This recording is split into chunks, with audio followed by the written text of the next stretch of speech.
Agent Kelm, Season 1, Cake Printer. Episode 14, Bread and Butter. There it was, another job ticket blinking like a polite threat. EchoCall Dispatch had flagged it. Category 1, looper, low drift, non-violent, family approved. So, a soft kill, a nap with paperwork, a grandpa marinating in nostalgia, stuck replaying the same picnic until entropy, or I showed up. Bread and butter, death. I should have stayed horizontal. But no, someone upstairs still thinks I'm mobile. The form came with the usual multi-checkbox layout. I scrolled through while my left foot tried and failed to find the floor. Low drift, family approved, Sentimental Nostalgia Loop. One line stood out. Emotional hazard. Mild. May trigger regret in unmarried field agents. I made a note to remain unwed for the remainder of the week. The pod chair wheezed as I sat up. Not gracefully. Not quietly. I weighed about 400 pounds, give or take a protein bar. It wasn't the heroic weight you see in old comics. No armor. No muscle. Just a slow accumulation of non-events and government meal rations. I wiped sweat off my forehead for the first of many times today. Vitals incoming, VITA announced. Her voice was never warm, never curious. Just clipped status updates from the last woman I hadn't disappointed. BP stable, she continued. Heart rate low. Oxygen. Yes. Emotional response. Unfurnished. That's regulation, I mumbled. She beeped once. That was her way of logging sarcasm. Alice popped in like a dentist ad. Full color. Smiling too much. Someone once gave her a British accent to sound competent. It worked, if you define competence as vaguely condescending. Good morning, Agent Kelm, she chirped. You've been selected for what we like to call a closure classic. Grandpa Ray. Age 122. Looping event.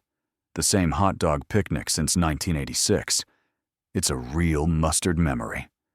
You rehearsed that one? Only twice. Subject appears to suffer from recursive subtrauma. Early signs of condiment confusion. You'll be visiting his EchoBox today for final confirmation. Manual shutdown wasn't an option? Too much human guilt residue in the loop.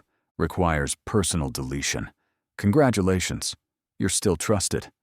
The briefing file expanded in front of me like a school lunch menu.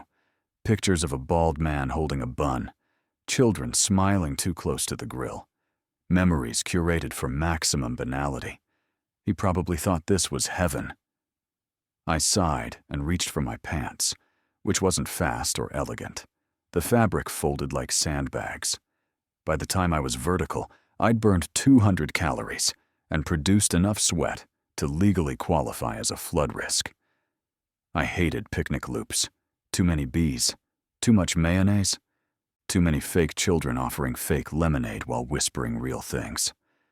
If I die inside a mayonnaise flashback, I said, delete me manually. VITA pinged again. Check some mismatch on dispatch file. Neat. You're going anyway. Of course I am. Alice spun a virtual umbrella in her hand, a flourish she clearly liked. Oh, one note, she said, pretending to check her clipboard. This loop has no exit tag, because nothing says closure like no escape. No cause for alarm. Didn't say I was alarmed. But you're sweating. I'm always sweating. The pod lighting flickered once as Aunt Karen's latest reminder scrolled across the bottom of the feed. Hydration is dignity, Agent Kelm. We're proud of your recent movement. A fresh towel has been dispatched. Aunt Karen was always proud. Proud and watching. Watching and logging. She never punished, just rewarded less. I reached for my standard toolkit, which had been modified for comfort over efficiency. Less grab, more groan. No one ever questioned it. You don't argue with a 400-pound man who ends the dead for a living. I stared at the blinking ticket one last time before confirming acceptance. This was it. A grandpa, a grill, A loop. Somewhere inside an old man I was going to murder. I mean, disconnect.